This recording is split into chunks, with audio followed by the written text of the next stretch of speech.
বিবাহ। একজন নারীর জীবনে বিবাহের গুরুত্ব কতটা?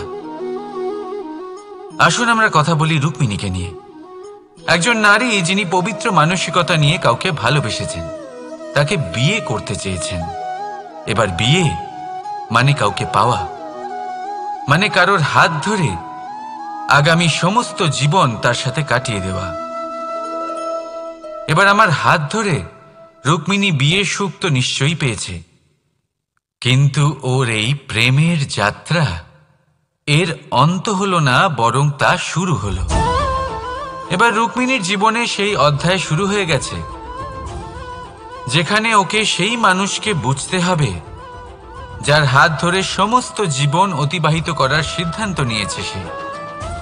এবার এরকম একটা সময় প্রত্যেকের জীবনে এসে থাকে। প্রত্যেকের মানে আপনারও।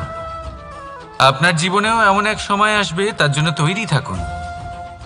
নিজের মনে যা যা বিকার আছে তা কোথাও ত্যাগ করে আসুন, আর পরিশুদ্ধ ভালোবাসা দিয়ে, পবিত্র মন দিয়ে নিজের জীবন সাথীকে বোঝার চেষ্টা করুন, কোনো আশা না রেখে। যদি এরকম করতে পারেন তবেই কঠিন পরীক্ষায় উত্তীর্ণ হবেন, নয়তো নয়। রাধা রাধা। অনেকে আমাকে অনেকবার জিজ্ঞেস করেছেন যে কানাই, রুক্মিণী হলো তোমার অর্ধাঙ্গিনী, তাহলে কেন ওর এই যাত্রা এত কঠিন হলো? কেন তোমার এই অগাধ অখণ্ড ভালোবাসা পাওয়ার জন্য ওকে এত কঠিন পরীক্ষার সম্মুখীন হতে হলো? আসুন আমি আপনাকে একটা কথা বোঝাই। অগাধ অখণ্ড ভালোবাসার এই পথ তা তো কঠিনই হবে। এবার এরকমই এক যাত্রা করতে হয়েছে রুক্মিণীকে, পরিশুদ্ধ ভালোবাসা বুঝতে পারার যাত্রা।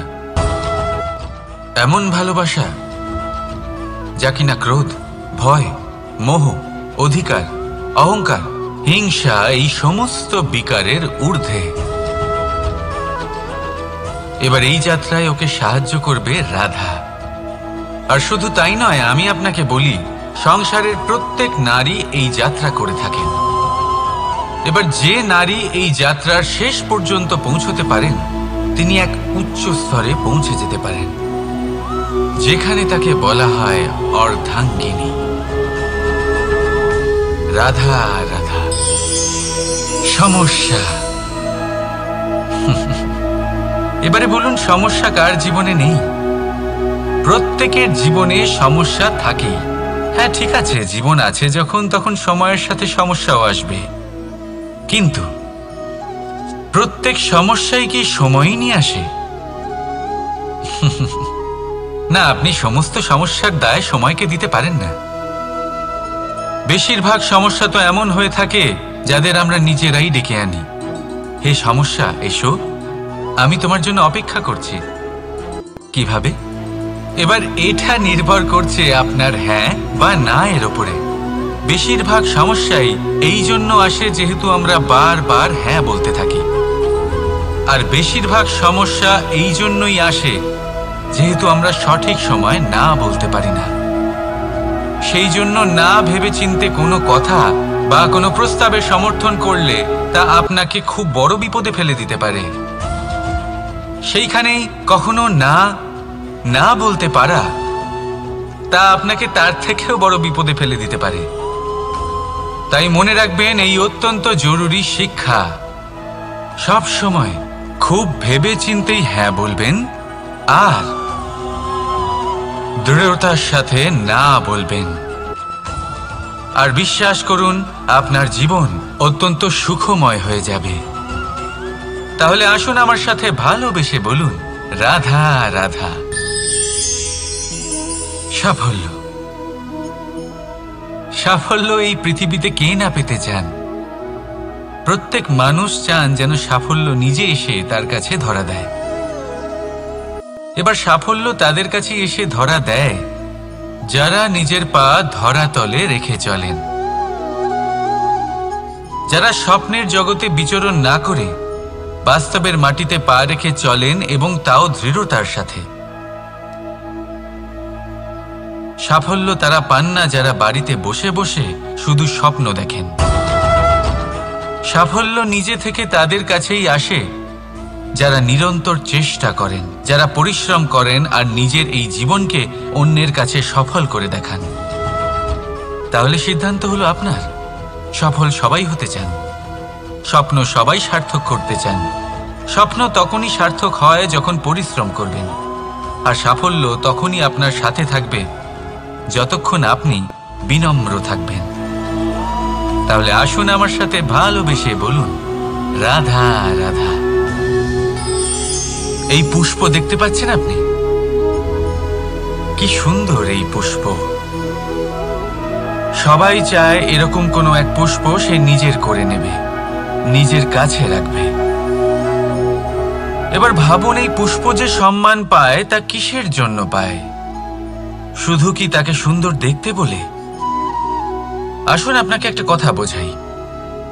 এই ফুল যখন গাছে থাকে তখন এই রূপ আমাদের আকর্ষণ করে। এই ফুল দিয়ে যদি আপনি মালা বানান, কোনো মূর্তিতে দেন, তাহলে তা সম্মানের নিদর্শন হয়। এবার এই ফুলই যদি আপনি বিছানাতে ছড়িয়ে দেন, তাহলে সেই দৃশ্য দেখে সেই সুবাসে আপনার মন পুলকিত হয়ে ওঠে। কিন্তু ভাবুন, এই পুষ্পই যদি আপনি চিতায় সাজান, তাহলে এই পুষ্পকে আর কেউ সম্মান করে না। এ কিরকম কথা? সেই একই পুষ্প এক পরিস্থিতিতে সম্মান পাচ্ছে, এক পরিস্থিতিতে নয়। কেন? কারণ এতেই লুকিয়ে রয়েছে একটা গুরুত্বপূর্ণ শিক্ষা। এর সারমর্ম হলো এটাই যে এই সম্মান ব্যক্তি বা বস্তুকে করা হয় না, সম্মান করা হয় সময় এবং পরিস্থিতিকে। এবার এই যে সময়, তা কখনোই আমাদের বশে থাকে না। আমাদের বশে থাকে পরিস্থিতি। আমাদের পরিস্থিতি কেমন হবে তার সিদ্ধান্ত স্বয়ং আমরাই নিই। আর যেরকম আমাদের পরিস্থিতি হবে সেরকমই আমাদের সম্মান করা হবে। তাহলে আসুন আমার সাথে ভালোবেসে বলুন, রাধা রাধা। আপনি কখনো কোনো ঝর্ণার ধারে বসে থাকুন আর সেই ধ্বনি শুনতে থাকুন। আহা হা হা, সেই ধ্বনি মনকে শান্ত করে দেয়, আমাদের মধ্যে এক আনন্দের সঞ্চার করে। একেই আমি বলি নৈসর্গিক সঙ্গীত। কখনো ভেবে দেখেছেন এই সঙ্গীত উৎপন্ন করার জন্য জলকে কত পরিশ্রম করতে হয়, কি না করতে হয়?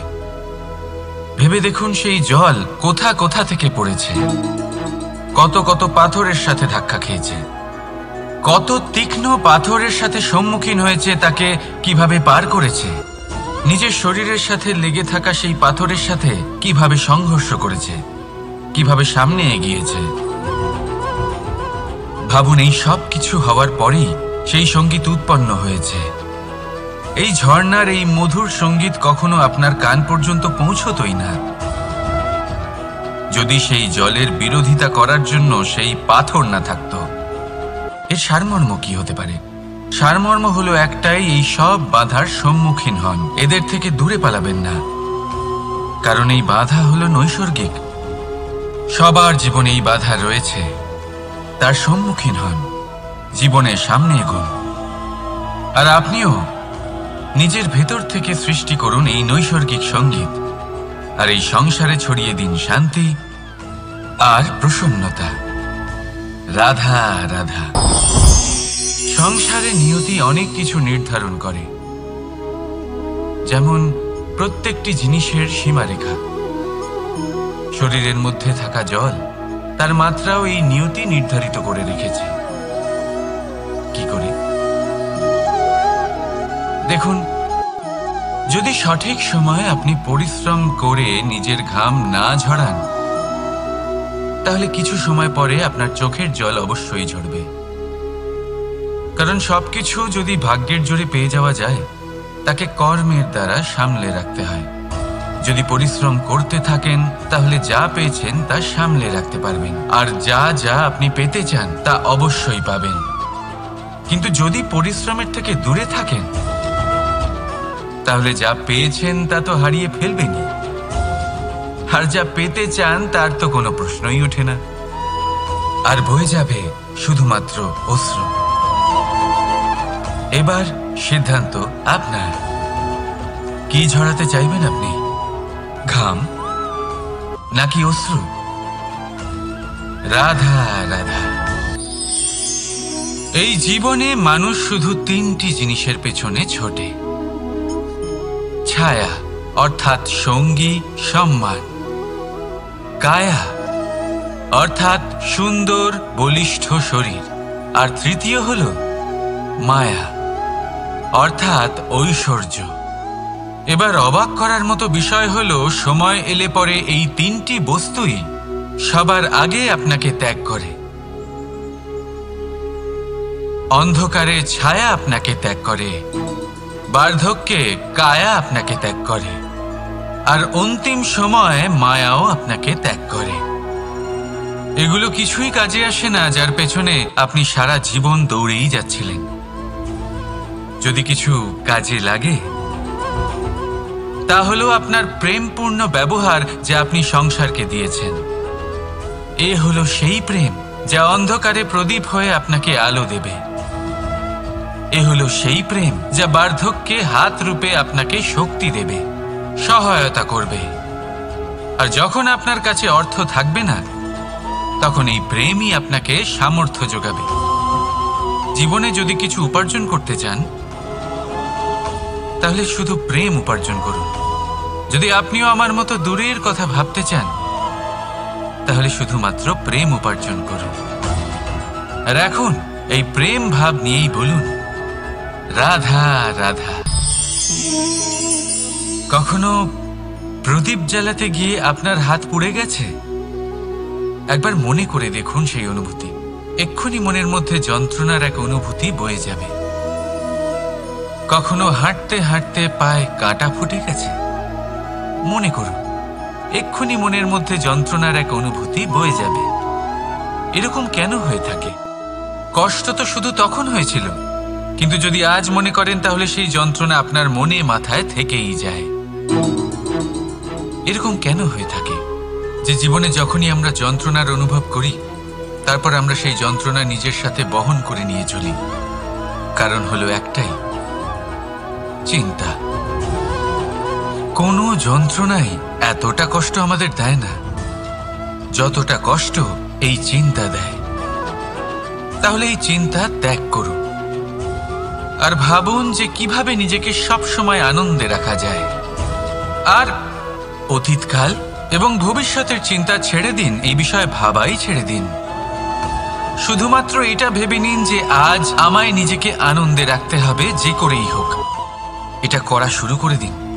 তারপর আপনি দেখবেন আপনার কাল, পরশু, পরের সপ্তাহ, সমস্ত মাস, সমস্ত বছর, পরের বছর, সম্পূর্ণ জীবন আপনি শুধুমাত্র প্রসন্নতাই পাবেন।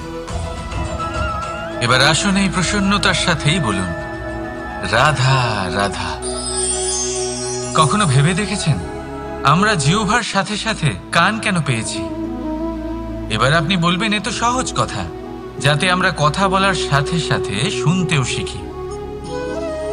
এবারের আরো একটা গুরুত্ব আছে। আগে আমাকে বলুন, নিজের প্রশংসা শুনতে কার না ভালো লাগে? সবারই ভালো লাগে। এটাই হলো মূল কথা। যদি এই কান দিয়ে আপনি নিজের প্রশংসা শুনতে চান, তাহলে সর্বপ্রথম এই জিহ্বা দিয়ে অন্যের প্রশংসা করতে শিখুন। এবার প্রশংসার বিষয়ে একটা অত্যন্ত গুরুত্বপূর্ণ কথা আপনাদের বলি। কখনো যদি কারোর প্রশংসা আপনি করেন, তাহলে সবার আগে সেই ব্যক্তির উৎসাহ বেড়ে যায়। আর তারপর নিজে যদি ভেবে দেখেন, তাহলে নিজের মনেও সন্তুষ্টি আর প্রশান্তি চলে আসে।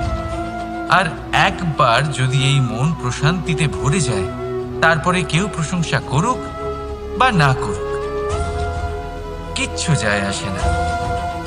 সেই জন্য সবসময় অন্যের সম্মান করবেন, স্নেহ করবেন, প্রশংসা করবেন, সুখ ভাগ করে নেবেন। যার মধ্যে যেটা ভালো আছে তা বলুন, তাকে মনে করান তিনিও ভালো, তার উৎসাহ বাড়িয়ে তুলুন। তিনি জীবনে সামনে এগোবেন, আর এই ব্রহ্মাণ্ড আপনাকে কখনো পিছিয়ে থাকতে দেবে না। রাধা রাধা। সত্য এবং অসত্য দুটোর মধ্যে পার্থক্য কি আছে? পার্থক্য হলো অ অক্ষরটার।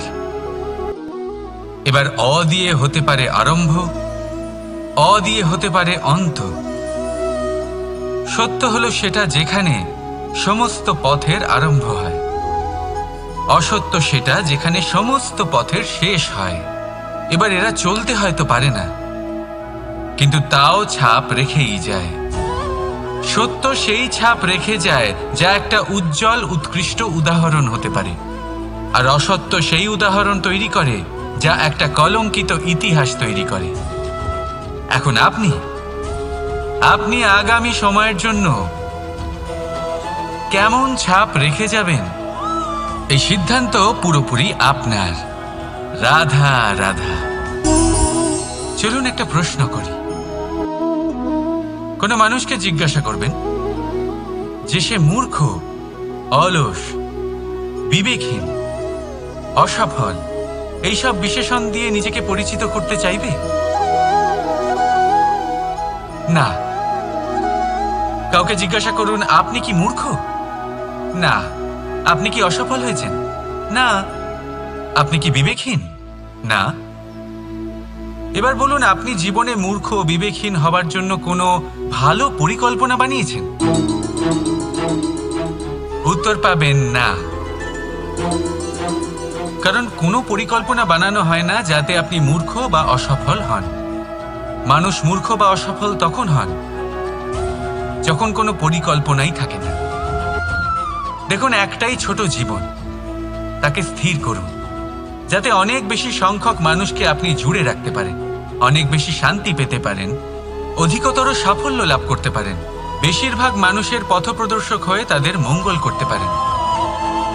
অসফল হয়ে বাড়িতে বসে থাকার চেয়ে ভালো হলো যে আপনি একটা পরিকল্পনা করে অসফল হন, কারণ তখন আপনার কাছে আরও একটা বিকল্প থাকবে, একটা নতুন পরিকল্পনা বানানোর, তাকে সার্থক করার।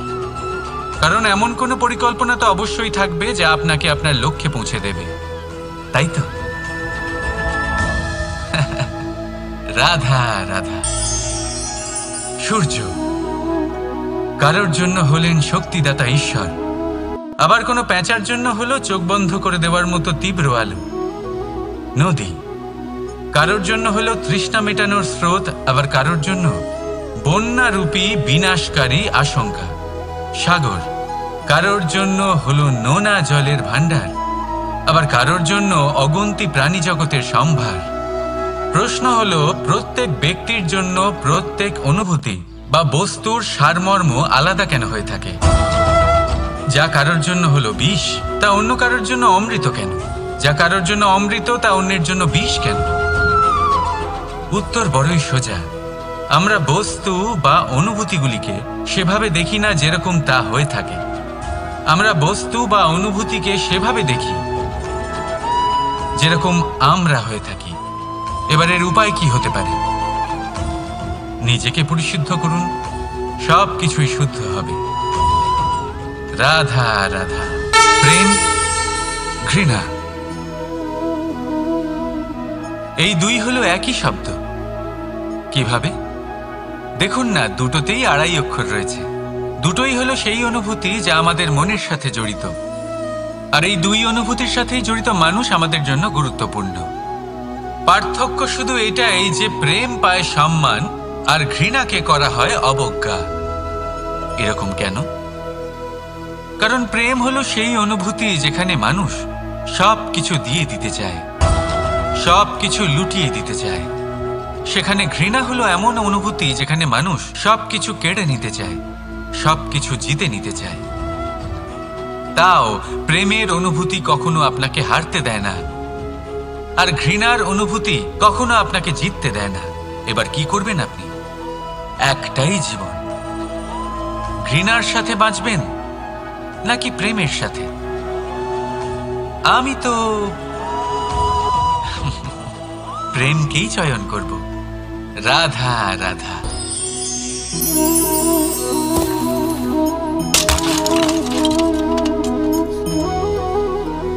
এ কি হলো? আমি আঘাত পেতেই এটা হাত থেকে পড়ে গেল কেন? ভেঙে গেল কেন? এবার আপনি বলবেন এরকমই তো হয়ে থাকে এই জীবনে, এই সংসারে। আঘাত লাগার পরে আমাদের হাতে যা থাকে তা পড়ে যায়। যা তৈরি হয় তা ভেঙেও যায়। কিন্তু এটা কি সত্যি? আপনাকে একটা কথা বলে রাখি, আঘাত পেয়ে পড়ে যাবার পরে সংসারের যে কোনো বস্তুই হাত থেকে পড়ে যাক না কেন, সাফল্য অবশ্যই আসে। যতই খারাপভাবে আপনি পড়ে যান, আপনি আঘাত পান, ভবিষ্যৎ অবশ্যই ভালো হবে। কারণ এই আঘাত, অসফলতা, এই অসুবিধা, এগুলো আমাদের এমনভাবে পরিশুদ্ধ করে যেমন আগুন সোনাকে করে থাকে। সেই জন্য জীবনে শুধু সামনে এগোতে থাকুন, দৃঢ়তার সাথে এগোতে থাকুন, আর কখনো আঘাত পেয়ে পড়ে যেতে ভয় পাবেন না। কারণ এটা আসন্ন সাফল্যের সংকেত। আর সাফল্য তখনই আসবে যখন আপনি পড়ে যাবেন, যখন আপনি আবার উঠে দাঁড়াবেন এবং আপনি আবার জীবনে সামনে এগোতে থাকবেন। রাধা রাধা। বিবাহ। একজন নারীর জীবনে বিবাহের গুরুত্ব কতটা? আসুন আমরা কথা বলি রুক্মিণীকে নিয়ে। একজন নারী যিনি পবিত্র মানসিকতা নিয়ে কাউকে ভালোবেসেছেন, তাকে বিয়ে করতে চেয়েছেন। এবার বিয়ে মানে কাউকে পাওয়া, মানে কারোর হাত ধরে আগামী সমস্ত জীবন তার সাথে কাটিয়ে দেওয়া। এবার আমার হাত ধরে রুক্মিণী বিয়ের সুখ তো নিশ্চয়ই পেয়েছে, কিন্তু ওর এই প্রেমের যাত্রা, এর অন্ত হলো না, বরং তা শুরু হলো। এবার রুক্মিণীর জীবনে সেই অধ্যায় শুরু হয়ে গেছে যেখানে ওকে সেই মানুষকে বুঝতে হবে যার হাত ধরে সমস্ত জীবন অতিবাহিত করার সিদ্ধান্ত নিয়েছে সে। এবার এরকম একটা সময় প্রত্যেকের জীবনে এসে থাকে। প্রত্যেকের মানে আপনারও। আপনার জীবনেও এমন এক সময় আসবে, তার জন্য তৈরি থাকুন। নিজের মনে যা যা বিকার আছে তা কোথাও ত্যাগ করে আসুন, আর পরিশুদ্ধ ভালোবাসা দিয়ে, পবিত্র মন দিয়ে নিজের জীবন সাথীকে বোঝার চেষ্টা করুন, কোনো আশা না রেখে। যদি এরকম করতে পারেন তবেই কঠিন পরীক্ষায় উত্তীর্ণ হবেন, নয়তো নয়। রাধা রাধা। অনেকে আমাকে অনেকবার জিজ্ঞেস করেছেন যে কানাই, রুক্মিণী হলো তোমার অর্ধাঙ্গিনী, তাহলে কেন ওর এই যাত্রা এত কঠিন হলো? কেন তোমার এই অগাধ অখণ্ড ভালোবাসা পাওয়ার জন্য ওকে এত কঠিন পরীক্ষার সম্মুখীন হতে হলো? আসুন আমি আপনাকে একটা কথা বোঝাই। অগাধ অখণ্ড ভালোবাসার এই পথ, তা তো কঠিনই হবে। এবার এরকমই এক যাত্রা করতে হয়েছে রুক্মিণীকে, পরিশুদ্ধ ভালোবাসা বুঝতে পারার যাত্রা। এমন ভালোবাসা যা কিনা ক্রোধ, ভয়, মোহ, অধিকার, অহংকার, হিংসা, এই সমস্ত বিকারের ঊর্ধ্বে। এবার এই যাত্রায় ওকে সাহায্য করবে রাধা। আর শুধু তাই নয়, আমি আপনাকে বলি, সংসারের প্রত্যেক নারী এই যাত্রা করে থাকেন। এবার যে নারী এই যাত্রার শেষ পর্যন্ত পৌঁছতে পারেন, তিনি এক উচ্চ স্তরে পৌঁছে যেতে পারেন, যেখানে তাকে বলা হয় অর্ধাঙ্গিনী। রাধা রাধা। সমস্যা। এবারে বলুন, সমস্যা কার জীবনে নেই?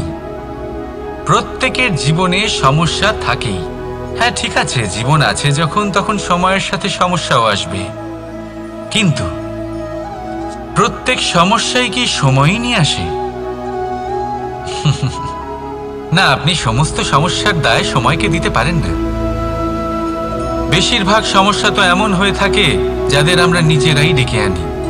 হে সমস্যা, এসো, আমি তোমার জন্য অপেক্ষা করছি। কিভাবে? এবার এটা নির্ভর করছে আপনার হ্যাঁ বা না এর উপরে। বেশিরভাগ সমস্যাই এই জন্য আসে যেহেতু আমরা বারবার হ্যাঁ বলতে থাকি, আর বেশিরভাগ সমস্যা এই জন্যই আসে যেহেতু আমরা সঠিক সময় না বলতে পারি না। সেই জন্য না ভেবেচিন্তে কোনো কথা বা কোনো প্রস্তাবের সমর্থন করলে তা আপনাকে খুব বড় বিপদে ফেলে দিতে পারে। সেইখানেই কখনো না না বলতে পারা, তা আপনাকে তার থেকেও বড় বিপদে ফেলে দিতে পারে। তাই মনে রাখবেন এই অত্যন্ত জরুরি শিক্ষা, সব সময় খুব ভেবে চিন্তেই হ্যাঁ বলবেন আর দৃঢ়তার সাথে না বলবেন। আর বিশ্বাস করুন আপনার জীবন অত্যন্ত সুখময় হয়ে যাবে। তাহলে আসুন আমার সাথে ভালোবেসে বলুন, রাধা রাধা। সাফল্য, সাফল্য এই পৃথিবীতে কে না পেতে চান? প্রত্যেক মানুষ চান যেন সাফল্য নিজে এসে তার কাছে ধরা দেয়। এবার সাফল্য তাদের কাছে এসে ধরা দেয় যারা নিজের পা ধরাতলে রেখে চলেন, যারা স্বপ্নের জগতে বিচরণ না করে বাস্তবের মাটিতে পা রেখে চলেন এবং তাও দৃঢ়তার সাথে। সাফল্য তারা পান না যারা বাড়িতে বসে বসে শুধু স্বপ্ন দেখেন। সাফল্য নিজে থেকে তাদের কাছেই আসে যারা নিরন্তর চেষ্টা করেন, যারা পরিশ্রম করেন আর নিজের এই জীবনকে অন্যের কাছে সফল করে দেখান। তাহলে সিদ্ধান্ত হলো আপনার। সফল সবাই হতে চান, স্বপ্ন সবাই সার্থক করতে চান। স্বপ্ন তখনই সার্থক হয় যখন পরিশ্রম করবেন, আর সাফল্য তখনই আপনার সাথে থাকবে যতক্ষণ আপনি বিনম্র থাকবেন।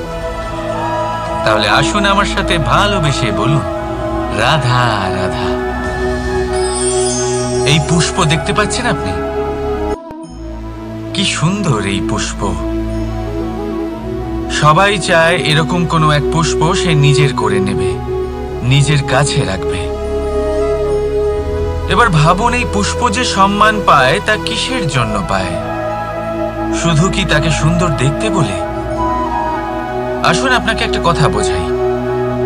এই ফুল যখন গাছে থাকে তখন এই রূপ আমাদের আকর্ষণ করে।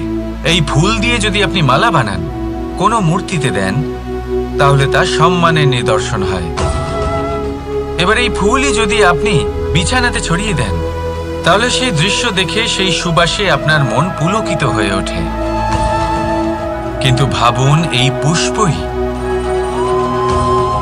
যদি আপনি চিতায় সাজান, তাহলে এই পুষ্পকে আর কেউ সম্মান করে না। একই রকম কথা, সেই একই পুষ্প এক পরিস্থিতিতে সম্মান পাচ্ছে, এক পরিস্থিতিতে নয়। কেন? কারণ এতেই লুকিয়ে রয়েছে একটা গুরুত্বপূর্ণ শিক্ষা। এর সারমর্ম হলো এটাই যে এই সম্মান ব্যক্তি বা বস্তুকে করা হয় না, সম্মান করা হয় সময় এবং পরিস্থিতিকে। এবার এই যে সময়, তা কখনোই আমাদের বশে থাকে না। আমাদের বশে থাকে পরিস্থিতি। আমাদের পরিস্থিতি কেমন হবে তার সিদ্ধান্ত স্বয়ং আমরাই নিই, আর যেরকম আমাদের পরিস্থিতি হবে সেরকমই আমাদের সম্মান করা হবে। তাহলে আসুন আমার সাথে ভালোবেসে বলুন, রাধা রাধা। আপনি কখনো কোনো ঝর্ণার ধারে বসে থাকুন আর সেই ধ্বনি শুনতে থাকুন। আহা হা হা, সেই ধ্বনি মনকে শান্ত করে দেয়, আমাদের মধ্যে এক আনন্দের সঞ্চার করে। একেই আমি বলি নৈসর্গিক সঙ্গীত। কখনো ভেবে দেখেছেন এই সঙ্গীত উৎপন্ন করার জন্য জলকে কত পরিশ্রম করতে হয়, কি না করতে হয়? ভেবে দেখুন, সেই জল কোথা কোথা থেকে পড়েছে, কত কত পাথরের সাথে ধাক্কা খেয়েছে, কত তীক্ষ্ণ পাথরের সাথে সম্মুখীন হয়েছে, তাকে কিভাবে পার করেছে, নিজের শরীরের সাথে লেগে থাকা সেই পাথরের সাথে কিভাবে সংঘর্ষ করেছে, কিভাবে সামনে এগিয়েছে। ভাবুন, এই সব কিছু হওয়ার পরেই সেই সঙ্গীত উৎপন্ন হয়েছে। এই ঝর্ণার এই মধুর সঙ্গীত কখনো আপনার কান পর্যন্ত পৌঁছতই না যদি সেই জলের বিরোধিতা করার জন্য সেই পাথর না থাকতো। এর সারমর্ম কি হতে পারে? সারমর্ম হলো একটাই, এই সব বাধার সম্মুখীন হন, এদের থেকে দূরে পালাবেন না। কারণ এই বাধা হলো নৈসর্গিক, সবার জীবনে এই বাধা রয়েছে। তার সম্মুখীন হন, জীবনের সামনে এগোন। আর আপনিও নিজের ভেতর থেকে সৃষ্টি করুন এই নৈসর্গিক সঙ্গীত, আর এই সংসারে ছড়িয়ে দিন শান্তি আর প্রসন্নতা। রাধা রাধা। সংসারে নিয়তি অনেক কিছু নির্ধারণ করে, যেমন প্রত্যেকটি জিনিসের সীমারেখা। শরীরের মধ্যে থাকা জল, তার মাত্রাও এই নিয়তি নির্ধারিত করে রেখেছে। কি করে?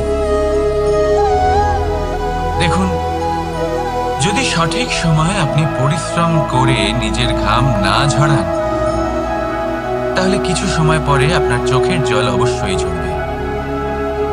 কারণ সবকিছু যদি ভাগ্যের জোরে পেয়ে যাওয়া যায়, তাকে কর্মের দ্বারা সামলে রাখতে হয়। যদি পরিশ্রম করতে থাকেন, তাহলে যা পেয়েছেন তা সামলে রাখতে পারবেন, আর যা যা আপনি পেতে চান তা অবশ্যই পাবেন।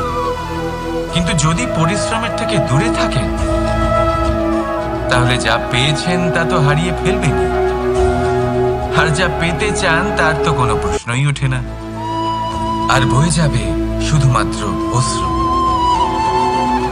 এবার সিদ্ধান্ত আপনার। কি ঝরাতে চাইবেন আপনি? ঘাম নাকি অশ্রু? রাধা রাধা।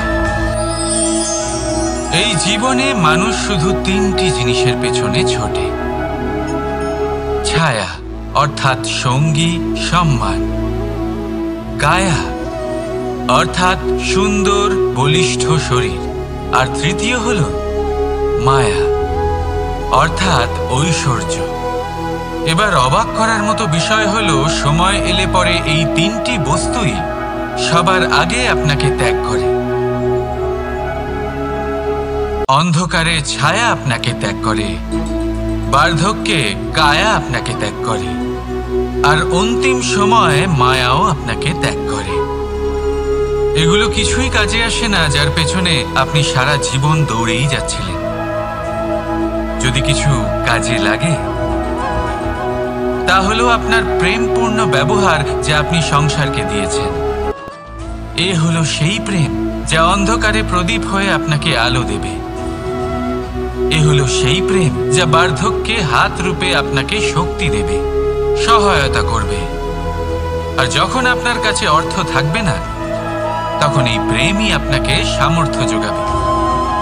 জীবনে যদি কিছু উপার্জন করতে চান, তাহলে শুধু প্রেম উপার্জন করুন। যদি আপনিও আমার মতো দূরের কথা ভাবতে চান, তাহলে শুধুমাত্র প্রেম উপার্জন করুন। আর এখন এই প্রেম ভাব নিয়েই বলুন, রাধা রাধা। কখনো প্রদীপ জ্বালাতে গিয়ে আপনার হাত পুড়ে গেছে? একবার মনে করে দেখুন সেই অনুভূতি। এক্ষুনি মনের মধ্যে যন্ত্রণার এক অনুভূতি বয়ে যাবে।